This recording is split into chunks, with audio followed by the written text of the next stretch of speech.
말씀 열왕기하 9장 14절부터 26절 말씀입니다.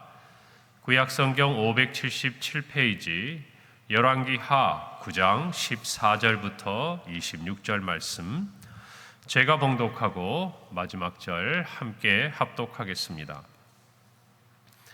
이에 님시의 손자 여호사밧의 아들 예후가 요람을 배반하였으니 곧 요람이 온 이스라엘과 더불어 아람의 왕 하사엘과 맞서서 길르앗 라못을 지키다가 아람의 왕 하사엘과 더불어 싸울 때에 아람 사람에게 부상한 것을 치료하려 하여 이스라엘로 돌아왔던 때라. 예후가 이르되 너희 뜻에 합당하거든 한 사람이라도 이 성에서 도망하여 이스라엘에 알리러 가지 못하게 하라 하니라. 예후가 병거를 타고 이스라엘로 가니 요람 왕이 거기에 누워 있었음이라.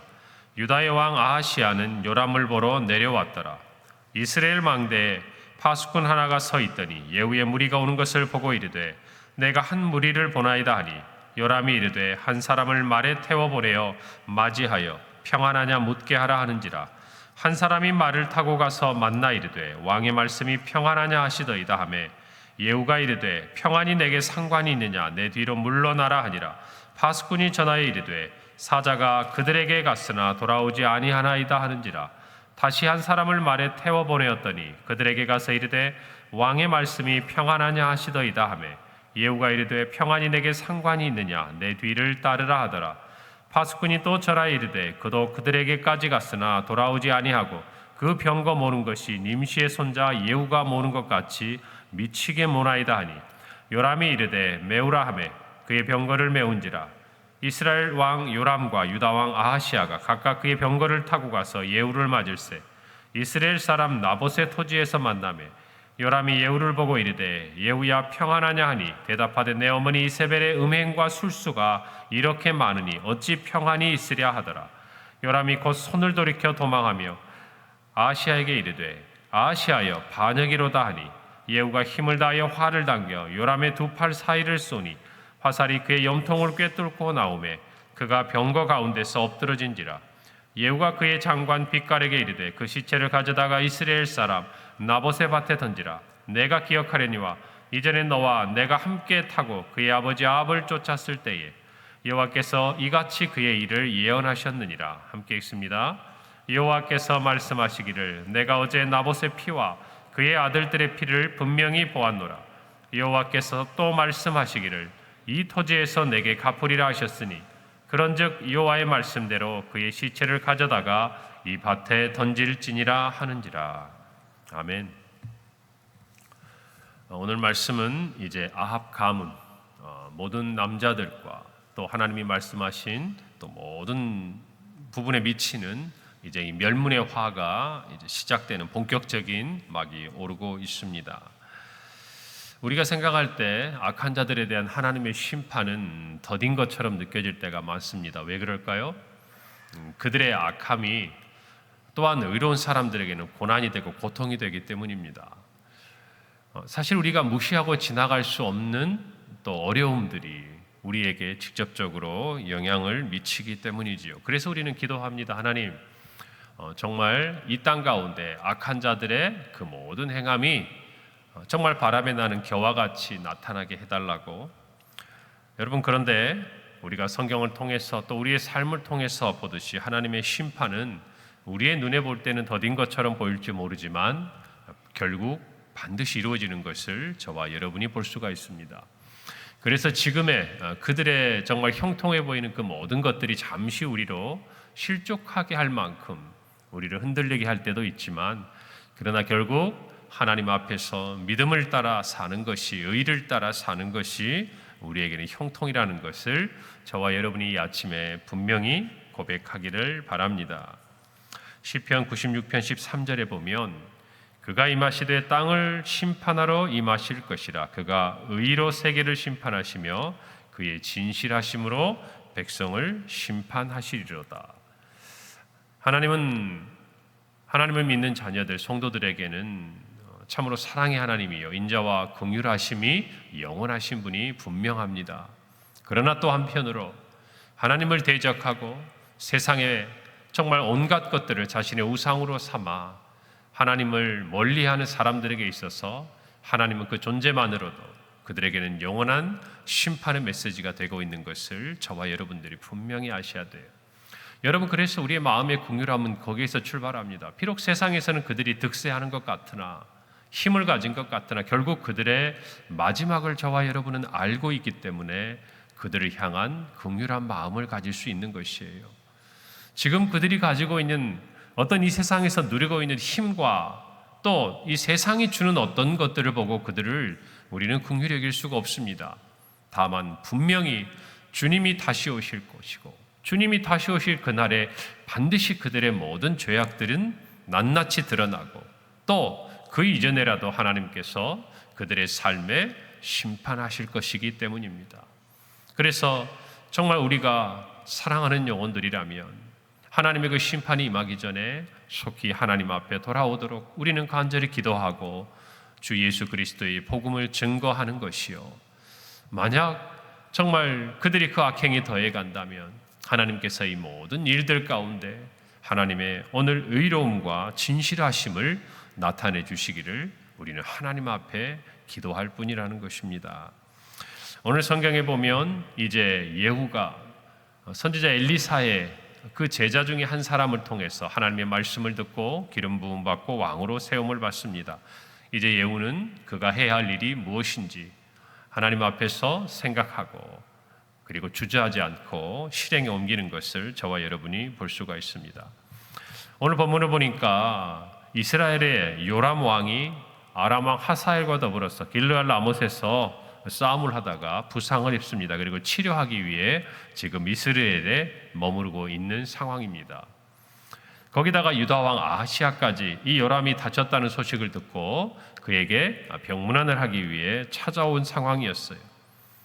아하시아는 유다 왕이었지만은 아합 가문의 사위가 되었고 또 그의 아내의 영향을 받고 있는 상황이었기 때문에 그는 여전히 이 오므리의 가문인 아합의 가문과 함께 정말 하나님을 그의 마음을 다하여 섬기지 못하는 그런 모습을 보이고 있을 뿐입니다. 이때 예후가 하는 행동들, 그는 먼저 자신이 왕으로 기름 부음받은 이 사실이 드러나지 못하도록 모든 사람들을 통제합니다. 아주 주도 면밀하지요. 하나님께서 그에게 말씀하신 부분들을 이루기 위해서 그는 하나님이 그에게 주신 재능과 또 그가 할 수 있는 모든 것을 총동원합니다. 그래서 이 모든 일이 하나님의 뜻대로 이루어지도록 노력하는 것을 저와 여러분이 볼 수가 있는 것입니다. 여러분, 우리가 믿음 생활하는 것이나 또 사회 가운데서 어떤 생활을 할 때 정말 어떤 부분에 있어서 치밀하지 못하고 준비되지 못한 자세로 행하다가 실수를 하는 부분들이 참 많아요. 여러분, 우리의 삶에 있어서 신앙생활도 마찬가지입니다. 여러분, 어떤 큰 부분에서 우리가 넘어지는 것들은 오히려 적어요. 우리의 생활에 아주 작은 것들이에요. 말 한마디, 그냥 우리의 작은 습관 하나들이 우리들로 하여금 때로는 우리가 생각하지 못한 정말 큰 어떤 잘못된 결과들을 가져올 때가 많다라는 것입니다. 여러분, 그래서 저와 여러분도 신앙 안에서 우리가 돌아보자면은 좋은 습관을 갖는다는 것이 참 중요한 것이에요. 오늘 이 새벽도 마찬가지입니다. 여기 나오신 분들 어떤 면에서는 이 새벽 기도의 자리가 신앙의 하나의 습관이 되어 있는 것이죠. 삶이 되어 계신 거예요. 어떻게 말하면 이렇게 표현할 수 있겠죠. 굳이 노력하지 않아도 이 시간이 되면 눈이 떠지고 일어나서 하나님 앞에 기도하러 가는 것이 내 오늘 하루를 시작하는 내 삶의 일상이 되어 있는 것이에요. 여러분, 이와 같은 것들이 얼마나 우리를 지켜주는지 몰라요. 하루를 시작할 때, 기도할 때 오늘 하루를 돌아봅니다. 저도 오늘의 사역들을 돌아보고 또 한 주간의 사역들을 생각해 보게 되는 시간들이 매일 아침 우리에게 있어요. 여러분, 그렇기 때문에 우리는 하나님의 인도하심을 구할 뿐 아니라 우리의 삶의 작은 부분들까지 들여다볼 수 있는 영적인 어떤 여유가 생기는 거예요. 그렇게 함으로 말미암아 우리가 할 수 있는 어떤 영적인 싸움에서의 실수와 실패를 줄여갈 수 있다는 것입니다. 오늘 사랑하는 성도들 모두가 이 새벽의 자리에서 하나님 앞에 오늘 하루의 삶을 묻고 그 다음에 하나님 앞에서 영적인 또 전투가 벌어질 오늘 하루의 삶의 모든 부분들을 치밀하고 준비된 모습으로 설 수 있는 저와 여러분이 되기를 바랍니다. 여러분, 예후는 그가 있는 곳으로부터 약 70여 킬로미터 떨어진 이스라엘까지 병거를 몰고 달려갑니다. 예후의 무리가 오는 것들을 파수꾼이 봅니다. 그리고 이 소식을 알립니다. 이 소식을 들은 요람 왕은 2번이나 전령을 보냅니다. 전쟁의 다툼의 시기고 자기가 부상의 상황을 입고 있었기 때문에 이 사람들이 어떠한 목적으로 자기에게 오는지를 알고 싶었겠죠. 그래서 평안하냐라고 묻게 합니다. 전령이 가서 물었을 때에 오늘 성경을 보니까 예후는 그것이 너와 무슨 상관이 있느냐? 너는 나를 따르라. 같은 이스라엘에 군대에 있어서 유력한 장관 중에 한 사람이 아니었습니까? 많은 장관들을, 군대 장관들을 거느리고 있었던 그 전투를 거의 책임지고 있었던 이 예후를 그들이 다 알았기 때문에 그 말대로 따릅니다. 2번이나 그런 일들이 일어나지 않습니까? 이상함을 느낀 요람은 병거를 타고 직접 예후를 맞으러 나갔다가 결국 오늘 성경에 있는 대로 그는 자신을 죽이려고 찾아온 이 예후의 한마디를 듣게 돼요. 22절이죠. 요람이 예후를 보고 이르되 예후야 평안하냐 하니 대답하되 내 어머니 이세벨의 음행과 술수가 이렇게 많으니 어찌 평안이 있으랴 하더라. 이 말을 듣고 요람은 반역임을 깨닫고 외치고 도망하지만 예후가 쏜 화살에 맞아서 병거에서 엎드려져 죽음을 당하게 됩니다. 여러분, 예후의 이 말을 보십시오. 내 어머니 이세벨의 음행과 술수가 이렇게 많다. 여러분, 성경에 보면 하나님을 배역한 행위의 대표적인 것을 음행에 비유합니다. 하나님이 그들의 하나님이신데 마치 결혼한 남편이 있고 또 결혼한 아내가 있음에도 불구하고 그가 해야 될 그 도리를 저버리고 정말 하나님 앞에서 범죄한 이 음행의 어떤 부분과 비교해서 하나님께서는 이스라엘 백성들을 책망하시고 하셨어요. 사랑하는 성도 여러분, 정말 이 이세벨을 통하여서 얼마나 많은 이스라엘 백성들이 하나님으로부터 떨어져 나가고 또 얼마나 많은 사람들이 이 일로 말미암아 하나님의 심판을 받고 죽임을 당하고, 여러분 정말 한 여인의 이 배역함이 얼마나 큰지를 이 예후가 말하고 있는 것 아니겠습니까? 결국 이게 무슨 말입니까? 너는 평안을 이야기하고 있지만 내 어머니 이세벨을 통해서 우리 민족이 하나님 앞에 결코 참된 평안을 누릴 수 없게 된 것을 너는 알지 못하느냐? 책망하는 말과 똑같은 말이지요. 진정한 평안은 하나님과 화목할 때 누릴 수 있음을 기억하시기 바랍니다. 여러분, 우리 이 땅에서 평안을 찾아요. 이 땅에서 정말 우리의 삶이 안정이 되고 또 평안하기를 기대합니다. 그러면서 이런저런 일들을 하죠. 우리가 돈이 있으면 우리 삶이 평안할까? 우리가 힘과 권력을 가지면 평안할까? 아니면 내가 욕심을 좀 내려놓고 그냥 남들처럼 소소한 행복을 찾고 그렇게 살아가면 행복할까? 요즘엔 그런 것 같아요. 그냥 내가 뭐 특별하게 큰 인물이 되지 않아도 그냥 남에게 손 벌리지 않고 내 한 몸 또 우리 가족들 평안하게 욕심 부리지 않고 직장도 뭐 성공하지 않고 그냥 남들 정도 내가 크게 막 성공해가지고 남들이 부러워할 만큼 그런 자리 원하지도 않아요. 그냥 남에게 피해도 주지 않고 그 대신 나도 뭔가 남에게 피해도 받지 않고 그렇게 그냥 평안하게 살면 좋겠다. 천만의 말씀이에요. 그게 됩니까? 그게? 인생이 우리 뜻대로 되냐? 그런 말이에요. 한 10억, 20억 모아놓으면 그 인생이 나머지 그 돈 가지고 살아갈 것 같습니까? 아니에요. 아니에요. 진정한 평안은요, 그의 영혼으로부터 오는 거예요.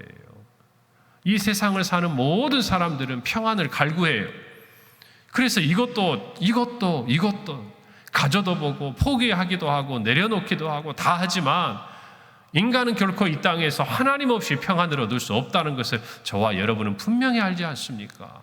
반대로 우리가 이 땅에 많은 것을 갖지 않아도 예수 그리스도 한 분만 우리 안에 계시면 우리는 참된 평안을 누리는 하나님의 자녀인 줄 믿으시기를 바랍니다. 여러분, 욥기 22장 21절은 이렇게 말씀해요. 너는 하나님과 화목하고 평안하라. 그리하면 복이 내게 임하리라. 우리의 평안도, 우리의 복도 하나님과의 관계 속에서 나오는 거예요. 하나님과 화목하면 비록 이 땅에서 보기에 고난의 자리에 있는 것 같고 어려운 것 같아도 그의 영혼은 진정한 평안 가운데 있는 것이에요. 할렐루야. 이것을 저와 여러분이 알고 있고 믿고 있는 사실이에요. 체험한 사실이에요. 여러분, 그러나 하나님과의 화목이 깨지면 우리가 어떠한 삶의 자리에 있다 한들 그것은 결코 우리의 가운데 영원히 유지될 수 없는 잠깐의 착각일 뿐이에요. 오늘 저와 여러분이 이 말씀을 마음에 붙들고 진정한 평안을 원하거든 오늘 하루 하나님과 화목하는 한 날이 되기를 바랍니다. 우리의 평생에 정말 하나님과 함께하는 평안을 원하거든 하늘로부터 내려오는 평화, 오늘 찬양의 고백처럼 그 평안을 사모하고 주님과 화목하는 우리 모든 성도들이 되시기를 바랍니다. 하나님과의 화목이 깨지면 평안이 아닌 심판의 메시지가 이 땅에 있는 모든 사람들에게는 임할 수밖에 없다라는 것입니다.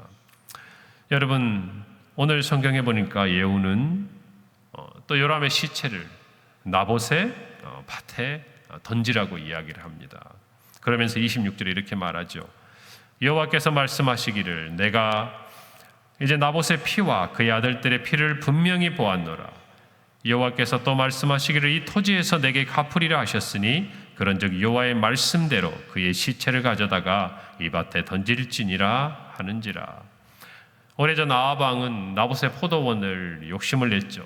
그것을 알고 그러나 정말 율법에 따라서 그것을 팔지 않겠다고 결단했던 이 나봇을 이세벨이 불량한 자들을 동원해서 그와 그의 아들들을 죽이고 포도원을 빼앗았습니다. 그때 하나님은 엘리야를 통해서 아합 왕에게 경고하고 끔찍한 최후에 대해서 이야기하셨죠. 열왕기상 21장 19절이에요. 너는 그에게 말하여 이르기를 여호와의 말씀이 내가 죽이고 또 빼앗았느냐고 하셨다 하고 또 그에게 이르기를 여호와의 말씀이 개들이 나봇의 피를 핥은 곳에서 개들이 내 피, 곧 내 몸의 피도 핥으리라 하셨다라. 이 나봇의 밭, 어쩌면 아합이 하나님께 범죄했던 그 자리를 하나님은 말씀하신 대로 아합에게 심판의 자리로 바꾸어 버리신 거예요. 자기의 눈에 보기 아름다운 그 포도원, 그래서 왕이지만 정말 갖고 싶었고 끙끙 앓았던 그 포도원, 결국에는 악한 방법으로 그 포도원을 취했지만 결국 그 자리가 자기뿐만 아니라 자기의 가문이 멸망하는 무덤이 되고 만 거예요. 여러분, 하나님의 이 놀라운 정말 심판의 메시지, 그리고 하나님의 정말 이 심판에 대해서 우리는 두렵고 떨리는 마음으로 오늘의 말씀을 대해야 하는 것입니다. 시간이 지나고 정말 하나님의 이 말씀 그대로 이루어진 거예요. 또 놀라운 것은 이 말을 들은 아합이 겸비해지자 그 아들의 시대에 그의 집에 재앙을 내리리라고 하나님은 다시 말씀하셨어요. 그래서 아합이 죽은 이후에 오늘 이 심판이 이루어지고 있는 것입니다. 두렵지 않습니까? 하나님의 이 말씀 놀랍지 않습니까? 하나님의 이 뜻과 능력이 오늘 저와 여러분을 향한 하나님의 말씀도 그와 같습니다. 오늘 주신 하나님의 말씀을 붙들고 하나님 앞에 겸손히 행하며 말씀하신 바를 이루시는 하나님, 그 능력의 하나님을 우리가 의지하고 그 하나님 앞에서 화목함으로 우리의 평생의 하나님과의 평안을 간직하는 우리 모든 성도들이 되기를 간절히 바랍니다. 기도하겠습니다. 하나님 은혜를 감사합니다. 오늘 이 새벽에 우리로 하나님과 평안을 누리게 하시니 감사합니다. 아버지, 오늘 이 말씀대로 정말 하나님과 화목한 가운데 우리의 평생에 하나님 안에서의 평안을 누리고 복을 받는 우리 모든 성도들이 되게 하여 주시옵소서. 하나님의 말씀대로 이루심을 믿으며 우리의 삶에 주님 앞에 겸손히 행하는 우리 하나님의 모든 자녀들이 되게 하여 주옵소서. 예수님의 이름으로 기도합니다. 아멘.